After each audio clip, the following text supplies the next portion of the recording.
Tu te demandes si le foin de croc est vraiment adapté à tes pinous? C'est ce que nous allons voir ensemble dans cette vidéo, alors reste bien jusqu'à la fin. Tout d'abord, l'appellation foin de croc désigne son origine géographique.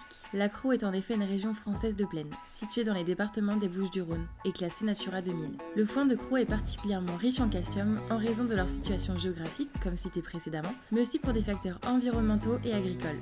Il s'agit d'une zone pastorale, où les bergers font paître leurs troupeaux en fin de saison, qui profitent ainsi des qualités particulières du mélange des plantes qui y poussent naturellement, comme les graminées, les légumineuses et beaucoup d'autres variétés de plantes. C'est ce mélange équilibré de variétés botaniques spécifiques de cette région que vous retrouverez dans nos sachets de foin de croc. Le foin de croc est généralement récolté 3 fois par an. La première s'appelle la coupe et les 2 autres le regain. Chaque récolte ont des qualités nutritives différentes. La première coupe est particulièrement prisée pour l'alimentation des animaux de haute performance, comme les vaches laitières ou les chevaux de compétition. Le foin de croc bénéficie d'ailleurs d'un label d'appellation d'origine contrôlée et d'un label d'appellation d'origine protégée. Mais alors le foin de croc est-il vraiment adapté à mes lapins?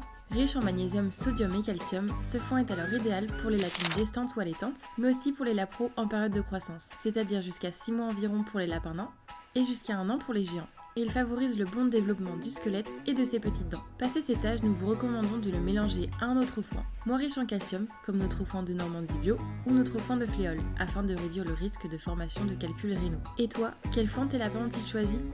Abonne-toi pour plus de conseils sur les lapins.